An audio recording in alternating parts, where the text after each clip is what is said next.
Hello दोस्तों।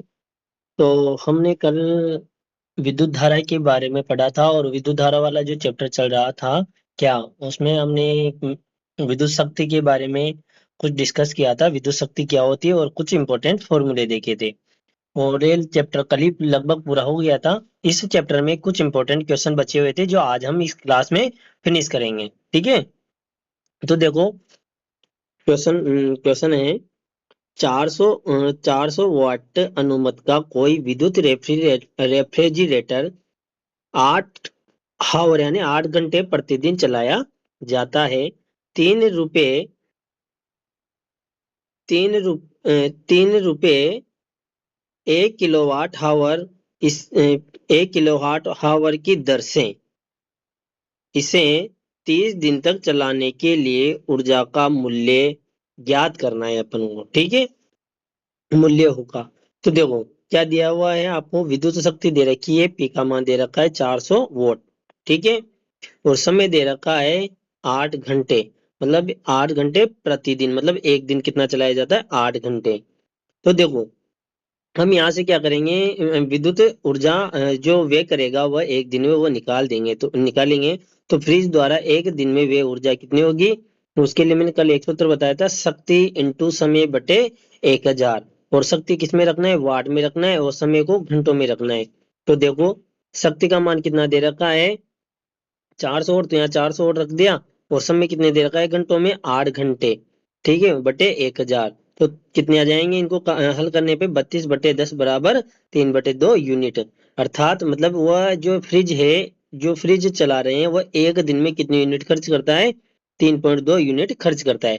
फिर वह कह रहा है कि इसे इस फ्रिज को कितने दिनों तक चलाया जाता है, 30 दिनों तक। तो 30 दिनों तक वो कितने यूनिट खर्च करेगा, तो एक दिन में 3.2 यूनिट खर्च करता है, तो 30 दिन में वे ऊर्जा कितनी होगी।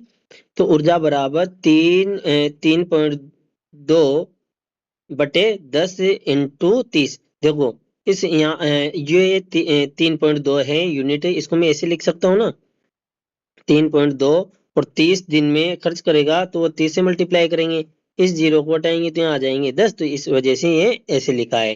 ठीक है, फिर देखो दो से जीरो से जीरो कट जाएगा, और 32 को 3 से मल्टीप्लाई करेंगे तो 96 आ जाएंगे। ये क्या आ जाएगी, यूनिट। मतलब वो 30 दिन में कितने कितने यूनिट खर्च करेगा, 96 यूनिट।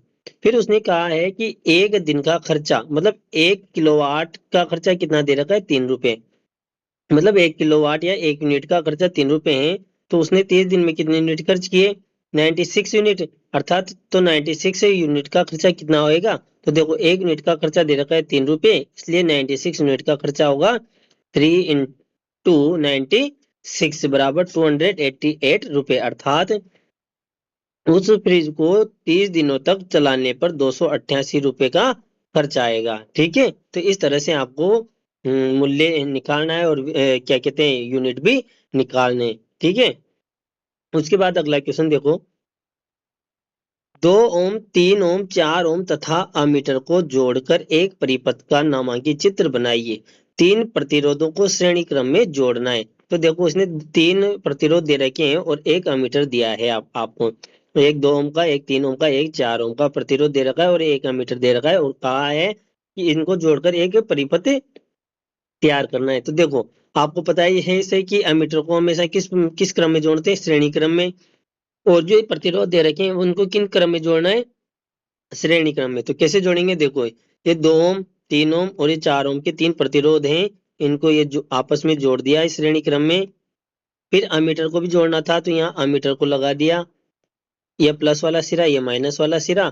फिर परिपथ में एक कुंजी भी लगाते हैं, ये कुंजी लगा दी, और ये बैटरी है इसे, तो ये बैटरी से इनको जोड़कर एक परिपथ बना दिया। अगर वो कहता है कि वोल्ट मीटर को भी जोड़िए, तो देखो वोल्ट मीटर को अपन ऐसे जोड़ देते हैं, ऐसे जुड़ेगा वोल्ट मीटर। क्योंकि आपको पता है कि वोल्ट मीटर कौन से क्रम में जुड़ता है, हमेशा समांतर क्रम में। तो यहाँ पे वोल्ट मीटर को समांतर क्रम में जोड़ा गया है। ठीक है, तो इस तरह से आपको परिपथ बनाना है। उसके बाद क्वेश्चन है नेक्स्ट वाला, एक कूलाम आवेश की रचना करने वाले इलेक्ट्रॉनों की रचना कीजिए। मतलब एक कूलाम आवेश में कितने इलेक्ट्रॉन पाए जाते हैं ये आपको बताने हैं।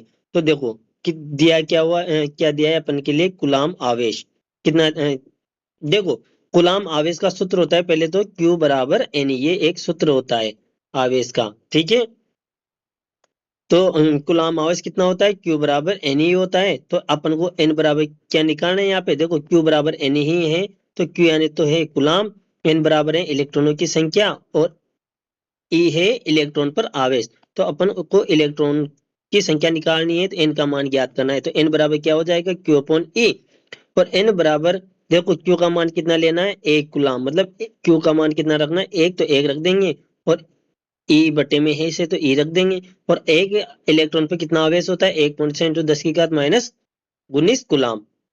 तो देखो एक कूलाम, N बराबर एक कूलाम ऊपर ऐसे का ऐसा रख ही देंगे। इलेक्ट्रॉन पर आवेश कितना होता है, 1.6 इंटू 10 की घात माइनस 19, तो उसका मान यहाँ रख देंगे। और जब इसको सोल्व करेंगे तो क्या आएगा, देखो ये 10 की घात माइनस 19 है तो ऊपर चले जाएंगे, तो 10 की घात 19 बन जाएगा और बटे में 1.6 नीचे रह जाएगा। फिर देखो N बराबर, अब वो 10 की घात जो 19 था क्या, और नीचे क्या था 1.6 है, यही था ना। तो देखो मैं 10 की घात 19 को ऐसे लिख सकता हूँ ना, 10 इंटू 10 की घात 18 लिख सकता हूँ। और देखो 1.6, एक मिनट, हाँ, तो 1.6, और 1.6 नीचे था ही सही। तो देखो 10 इंटू 10 की घात 18 बटे 1.6 लिख सकता हूँ ऐसे, तो ऐसे ही लिखा हुआ है। फिर ये देखो यहाँ से पॉइंट आउट का हटाएंगे तो यहाँ जीरो लग जाएगा, तो 100 बटे 16 हो जाएगा, और जब भी 16 का भाग 100 में देंगे तो 6.25 प्राप्त होंगे, और मल्टीप्लाई 10 की घात 18 ऐसे के ऐसे आ जाएंगे। मतलब एक कूलाम आवेश में कितने इलेक्ट्रॉन होते हैं, 6.25 इंटू 10 की घात 18 इलेक्ट्रॉन होंगे, ठीक है। देखो अगला क्वेश्चन है, 6 वोल्ट बैटरी से गुजरने वाले हर एक कूलाम आवेश कितनी ऊर्जा देगी। मतलब 6 वोल्ट की कोई बैटरी से, 6 वोल्ट बैटरी से गुजरने वाले हर एक कूलाम आवेश को कितनी ऊर्जा देगी। मतलब कोई 6 वोल्ट की बैटरी है, वह प्रत्येक कूलाम को या प्रत्येक कूलाम आवेश को कितनी ऊर्जा देगी, तो वो बताना है आपको। तो देखो विभवांतर का मान कितना दे रखा है, 6 वोल्ट दे रखा है, आवेश एक गुलाम दे रखा है, हर गुलाम का बात कर रहा है ना, मतलब एक गुलाम रखना है, ऊर्जा क्या मान आपको ज्ञात करना है। तो देखो विभवांतर बराबर क्या होता है, V बराबर W अपॉन Q होता है। तो अपन को यहाँ से क्या निकालना है, W निकालना है, तो क्या जाएगा, W बराबर V मल्टीप्लाई G हो जाएगा, होगा नहीं होगा। तो देखो V का मान 6 रख देंगे, और Q का मान 1 दे रखा है, तो 6 को 1 से मल्टीप्लाई करेंगे तो 6, और कार्य का मात्रा क्या होता है, जूल होता है, तो यहाँ जूल लिख देंगे। मतलब 6 वोल्ट की बैटरी प्रत्येक गुलाम, एक गुलाम को 6 जूल ऊर्जा देगी, ठीक है। अब देखो सबसे इंपॉर्टेंट क्वेश्चन है कि श्रेणी क्रम में संयोजित करने के स्थान पर बैटरी युक्तियों को पार्श्व क्रम में संयोजित करने का क्या लाभ है। या फिर क्वेश्चन ऐसे भी आ सकता है कि घरेलू विद्युत परिपथ में श्रेणी क्रम संयोजन का उपयोग नहीं करके पार्श्व क्रम संयोजन का उपयोग किया जाता है, क्यों। या फिर अथवा में ऐसे भी लैंग्वेज आ सकती है कि घरेलू परिपथ परिपथ को समांतर क्रम संयोजन में ही क्यों जोड़ा जाता है, श्रेणी क्रम में नहीं। तो आपको पता है इसे कि हमारे जो घर में लाइटें लगाई जाती है या विद्युत परिपथ बनाया जाता है वो हमेशा समांतर क्रम में लगाया जाता है, न कि श्रेणी क्रम में। अब श्रेणी क्रम में क्यों नहीं लगाते, देखो रीजन। वे कह रहा है कि उपकरणों को पार्श्व क्रम में जोड़ने के निम्न लाभ होते हैं। भाई पार्श्व मतलब समांतर क्रम में जोड़ने पर क्या क्या लाभ होते हैं, देखो। समांतर क्रम यानी पार्श्व क्रम में संयोजित विद्युत उपकरणों में से कोई उपकरण फ्यूज हो जाता है, तब भी अन्य उपकरणों का कार्य बाधित नहीं होगा। ये कह रहा है कि मान लो अगर आप परिपथ में श्रेणी क्रम लगाते, घरेलू परिपथ में श्रेणी क्रम को यूज करते, तो क्या होता। अगर श्रेणी क्रम में अगर हम हमारे घर की लाइटें लगी होती, तो मान लो ये कोई बल्ब है, अगर ये बल्ब खराब हो जाता, एक बार पहला बल्ब खराब हो जाता, कोई सा भी बल्ब एक खराब हो जाता, तो उसके आगे के जो भी उपकरण थे उससे जुड़े हुए किसी में भी विद्युत प्रवाहित नहीं होती, अर्थात वह भी काम नहीं करते। तो ये पहला नुकसान तो है श्रेणी क्रम का। जबकि जब समांतर क्रम में लगाते हैं हम हमारे परिपथों को, तो उसका लाभ ये है कि समांतर क्रम में अगर मान लो परिपथ जुड़े हुए हैं आपस में, अगर उनमें से कोई भी एक परिपथ खराब हो गया, मान लो ये ए वाला खराब हो गया, तब भी बी व सी पे कोई प्रभाव नहीं पड़ेगा। इसीलिए पहला रिजल्ट ये है कि समांतर क्रम में जुड़े हुए उपकरणों में से अगर कोई भी एक उपकरण खराब हो जाता है तो अन्य उपकरणों पर कोई प्रभाव नहीं पड़ेगा। जबकि श्रेणी क्रम में अगर कोई भी एक उपकरण खराब हो जाता है तो उससे आगे वाले जितने भी उपकरण जुड़े हुए हैं उससे वह भी कार्य नहीं करेंगे। तो पहला लाभ तो ये है, ठीक है, जो आपके नोट्सों में भी लिखा हुआ है।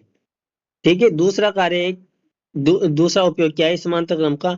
जब विभिन्न उपकरण समांतर क्रम में संयोजित किए जाते हैं तब प्रत्येक उपकरण अपनी जरूरत के अनुसार धारा ग्रहण करते हैं, परिणामतः वह अच्छी प्रकार से कार्य करते हैं। और हमने देखा भी था कि जो समांतर क्रम होता है उसमें धारा का मान कैसा होता है, अलग अलग। मान लो कोई उपकरण है, उसको 5 एम्पीयर की धारा चाहिए, किसी को 10 एम्पीयर की धारा चाहिए, किसी को 15 एम्पीयर की धारा चाहिए। तो मतलब जिसे अब उपकरण अपने अपने हिसाब से जितने मान की धारा की आवश्यकता होती है उस हिसाब से ग्रहण कर लेते हैं। लेकिन जबकि श्रेणी क्रम में क्या था, परिपथ में धारा का मान समान होता है, होता है नहीं, होता था नहीं होता था। तो यहाँ पे ये भी लाभ इस समांतर क्रम का। फिर तीसरा लाभ क्या है, उपकरणों को पार्श्व क्रम में जोड़ने पर सभी उपकरणों को समान विभवांतर प्राप्त होता है। तो हमने देखा भी था कि समांतर क्रम जो होता है उसमें विभवांतर का मान कैसा होता है, सभी प्रतिरोधों पर समान होता है, अर्थात सभी जितने भी उपकरण जुड़े हुए होंगे सभी को समान विभवांतर प्राप्त होगा। ये तीसरा कारण है। ठीक है, तो देखो अगला क्वेश्चन है फिर, किसी विद्युत हीटर की डोरी को किसी विद्युत हीटर की डोरी क्यों उत्पन्न नहीं होती जबकि उसका तापन अव्यय उत्पन्न हो जाता है। ये कहने का मतलब है कि जैसे कोई हीटर है, ये हीटर है, ये वाला, तो इसकी एक ये डोरी है और इसमें ये कुंडली थी क्या हीटर की। तो ये कह रहा है कि जब इसमें विद्युत धारा प्रवाहित की जाती है इस हीटर में तो ये डोरी तो गर्म गर्म नहीं होती, अर्थात उष्मा उत्सर्जित नहीं करती ना इतनी। और जबकि जो इसकी कुंडली होती है वो लाल रंग की हो जाती है उष्मा करंट प्रवाह होने की वजह से। तो ऐसा क्या क्यों होता है, मतलब ये तो जलने लगती है, क्या उष्मा उत्सर्जित करने लगती है, जबकि इसमें धारा का मान तो सब में सेम था, यहाँ से इस डोरी में से भी वही धारा आ रही थी। फिर ये उत्पत्ति क्यों नहीं होती, अर्थात ये उष्मा उत्पन्न क्यों नहीं करती या ऊर्जा उत्पन्न क्यों नहीं करती, या ये क्यों उष्मा का उत्सर्जन नहीं करता है। तो देखो क्या रीजन है, किसी विद्युत हीटर की कुंडली मिश्र धातु नाइक्रोम की बनी होती है। तो देखो पहला रीजन तो ये है कि जो विद्युत हीटर था उसकी जो कुंडली थी वो किसकी बनी होती है, मिश्र धातु नाइक्रोम की बनी होती है। और नाइकोम की प्रतिरोधकता क्या होती है, तांबे से बहुत ज्यादा होती है। जो मिश्र धातु होते हैं उनकी प्रतिरोधकता कैसी होती है, अपने अवयवी तत्व से या अवयवी पदार्थ से क्या होती है, ज्यादा होती है। तो नाइक्रोम की प्रतिरोधकता भी क्या होगी, तांबे से बहुत ज्यादा होगी। जिस कारण कुंडली का प्रतिरोध डोरी में प्रयुक्त तांबे के प्रतिरोध से क्या हो जाएगा, ज्यादा हो जाएगा। क्योंकि देखो डोरी में जो तार यूज में आ रहा है वो उसमें कोई मिश्र धातु नहीं है, जबकि कुंडली जो बनाई गई है वो किसकी बनाई गई है, मिश्र धातु की, अर्थात कुंडली का प्रतिरोध या प्रतिरोध और प्रतिरोधकता तो कैसी होगी, ज्यादा होगी। लेकिन जो डोरी थी उसमें कोई मिश्र धातु नहीं है इसलिए उसकी प्रतिरोधकता भी क्या होगी, कम होगी। तो तांबे के प्रतिरोध से ज्यादा होता है। विद्युत हीटर में व्यय शक्ति P बराबर आई स्क्वायर के अनुसार होती है। तो देखो जो विद्युत हीटर होता है उसमें जो जो धारा प्रवाहित करने पर जो शक्ति उत्पन्न होती है वो कौन से फॉर्मूले के अनुसार होती है, P बराबर आई स्क्वायर आर। तो शक्ति का फॉर्मूला भी ये होता है। अब देखो विद्युत हीटर में किसका मान तो समान है, आई का मान तो समान है ना डोरी में और हीटर में। तो यहाँ आई को तो क्या कर लेंगे, कांस्टेंट कर लेंगे, मतलब नियत कर लेंगे के अनुसार समान धारा आई के लिए P डायरेक्टली प्रोपोर्शनल आर होगा। मतलब विद्युत हीटर में P बराबर आई स्क्वायर आर के हिसाब से धारा प्रवाहित होती है नहीं होती, होती है। लेकिन क्या आई का मान तो समान है ही सही दोनों में, इसलिए P डायरेक्टली किस किस पर डिपेंड करेगा, आर पे। अब जिसका प्रतिरोध का मान ज्यादा होगा उसकी शक्ति भी कैसी होगी, या उसके द्वारा जो ऊर्जा उत्पन्न की जाएगी उत्सर्जन की जाएगी वो भी कैसी होगी, ज्यादा होगी। अब देखो मिश्र धातु की प्रतिरोधकता भी ज्यादा है और प्रतिरोध भी ज्यादा है, मतलब इस जिसका प्रतिरोध या प्रतिरोधकता ज्यादा है उसकी विद्युत शक्ति या विद्युत ऊर्जा का मान भी ज्यादा होगा। तो यही यही यही कह रहा है कि P बराबर आई स्क्वायर आर के अनुसार समान धारा के लिए P डायरेक्टली प्रोपोर्शनल R होगा, अतः विद्युत हीटर कुंडली में डोरी की तुलना में अधिक अधिक शक्ति खर्च होती है, जिस कारण कुंडली उत्पन्न हो जाती है जबकि डोरी उत्पन्न नहीं होती है। अर्थात प्रतिरोध कुंडली का ज्यादा होने की वजह से वो उसकी जो विद्युत शक्ति होगी वो भी ज्यादा होगी, जबकि जो डोरी थी उसका प्रतिरोध कम होने की वजह से उसके द्वारा जो ऊर्जा उपयोग में की जाएगी या विद्युत शक्ति काम में ली जाएगी वो भी कम होगी। इसी वजह यही कारण है कि डोरी तो उत्पन्न नहीं होती और कुंडली उत्पन्न हो जाती है। फिर अगला क्वेश्चन देखो, अंतिम क्वेश्चन, विद्युत लैंपों के तंतुओं के निर्माण में प्राय एकमात्र टंगस्टन का उपयोग क्यों किया जाता है? तो आपने जो बल्ब देखा है वो बल्ब में जो ये तंतु बना होता है लगा होता है ना अंदर, ये टंगस्टन का ही क्यों बनाया जाता है? तो देखो टंगस्टन क्या है, एक मिश्र धातु है। मिश्र धातु क्या, टंगस्टन एक ऐसी धातु है जिसका गलनांक व प्रतिरोध कैसा होता है, गलनांक क्वथनांक और प्रतिरोध कैसा होता है, बहुत अधिक होता है। तो बहुत इसका गलनांक क्वथनांक भी ज्यादा है, तो ज्यादा होने की वजह से ये जब इसमें विद्युत धारा प्रवाहित होगी तो ये पिघलेगा भी नहीं, नहीं पिघलेगा ना। और प्रतिरोध ज्यादा है, प्रतिरोध ज्यादा है तो शक्ति भी ज्यादा ग्रहण करेगा, या इसके द्वारा जो शक्ति की मात्रा होगी क्या, उसकी मान भी ज्यादा होगा, अर्थात उससे उत्सर्जित उष्मा भी क्या होगी, ज्यादा होगी। और उष्मा अधिक होने की वजह से ये अधिक प्रकाश उत्पन्न करेगा। तो देखो टंगस्टन का गलनांक व प्रतिरोध ज्यादा अधिक होता है, या इसको काट दो ज्यादा होता है, अतः इसका विद्युत लैंपों के तंतुओं को बनाने में उपयोग किया जाता है। अधिक प्रतिरोध के कारण इसमें बहुत अधिक मात्रा में ऊष्मा का उत्पादन होता है, जिसके कारण तंतु चमकने लगते हैं तथा प्रकाशित हो जाता है। यही कारण है कि टंगस्टन धातुओं का ही उपयोग किसमें किया जाता है, विद्युत तंतुओं विद्युत लैंपों के तंतुओं के निर्माण में किया जाता है। फिर अगला क्वेश्चन है कि विद्युत तापन युक्तियां ब्रेड टोस्टर तथा विद्युत इस्त्री के चालक शुद्ध धातुओं के स्थान पर मिश्र धातुओं के क्यों बनाए जाते हैं? वही रीजन है, क्योंकि मिश्र धातुओं का गलनांक क्वथनांक व प्रतिरोधकता प्रतिरोध शुद्ध धातुओं से ज्यादा होता है। इसी वजह से विद्युत तापन युक्तियों का जो विद्युत तापक युक्तियां होती है उन उनमें शुद्ध शुद्ध धातुओं की अपेक्षा मिश्र धातु काम में ली जाती है। तो देखो ब्रेड टोस्टर और विद्युत इस्त्री के चालक शुद्ध धातुओं के स्थान पर मिश्र धातुओं के बनाए जाते हैं, क्योंकि मिश्र धातुओं का प्रतिरोध और गलनांक शुद्ध धातुओं से ज्यादा होते हैं, जिस कारण इनका शीघ्रता से ऑक्सीकरण नहीं होता और यह उच्च तापमान को भी सहन कर सकते हैं। यही कारण है कि इनके जो अवयव बनाए जाते हैं या तापन जो युक्तियां होती है उसमें मिश्र धातुओं का उपयोग किया जाता है। ठीक है, तो अगला क्वेश्चन है, अंतिम क्वेश्चन इस चैप्टर का, विद्युत संचारण के लिए प्राय कॉपर और एल्यूमिनियम के तारों का उपयोग क्यों किया जाता है? तो आपने देखा होगा कि हमारे घर में जहां से लाइटें आती है या लाइट कनेक्शन ले रखा है हमने, वह वहां पे जो खंभे गड़े हुए हैं लाइट के क्या, वहां पे जो तार लगे हुए हैं ना खंभों को, एक एक खंभे से दूसरे खंभे पे, वहां पर वह तार किसके लगे हुए हैं, एल्यूमिनियम के। तो ये कह रहा है कि विद्युत संचारण के लिए प्राय कॉपर या एल्यूमिनियम के तारों का क्यों उपयोग किया जाता है? तो देखो एल्यूमिनियम और कॉपर का क्या होता है, प्रतिरोध कम होता है। क्या होता है, प्रतिरोध कैसा होता है, कम होता है। एक मिनट में समझाता हूँ आपको। जैसे ये दो खंबे हैं, पोल हैं, और यहाँ पे ये तो है एल्यूमिनियम या फिर कॉपर के तार, और दूसरा मान लो ये दूसरे खंबे हैं, यहाँ हमने लगा दिए इस पे लोहे का तार। तो देखो अब एल्यूमिनियम या कॉपर का क्यों लगाया जाता है, लोहे का क्यों नहीं? इसका रीजन ये है कि देखो एल्यूमिनियम और कॉपर है उसका जो प्रतिरोध है वो क्या होता है, कम।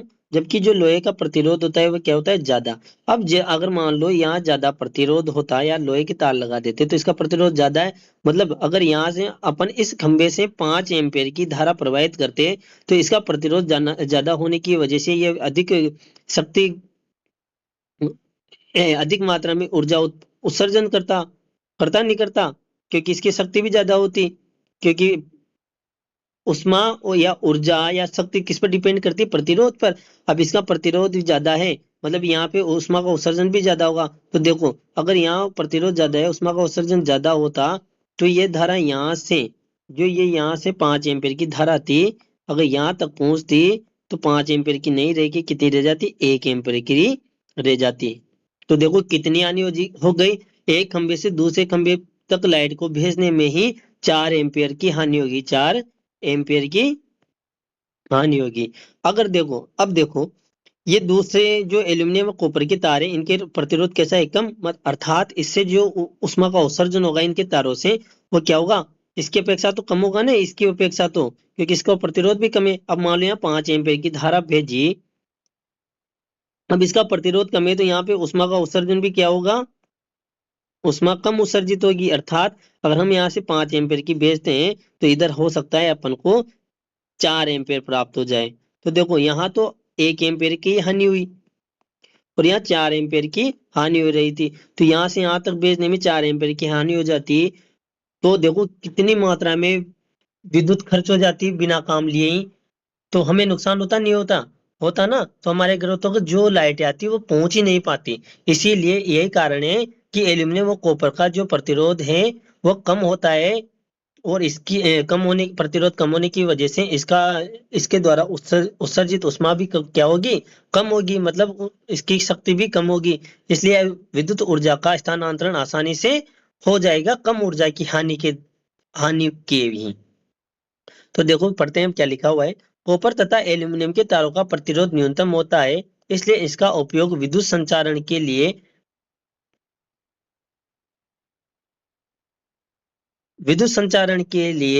प्रयुक्त तारों में किया जाता है। सिर्फ आपको यही याद रखना है कि कॉपर और एल्यूमिनियम का तारों का उपयोग क्यों किया जाता है, क्योंकि इनका प्रतिरोध कम होता है, और प्रतिरोध कम होने की वजह से इसका उपयोग विद्युत संचारण के लिए किया जाता है। ठीक है दोस्तों, तो अगर आपको हमारा ये चैनल पसंद आया हो तो प्लीज लाइक एंड सब्सक्राइब जरूर करें, और इसी तरह नई वीडियो पाने के लिए हमें कमेंट भी करते रहे ताकि हमारा भी उत्साहवर्धन होता रहे। Thank you.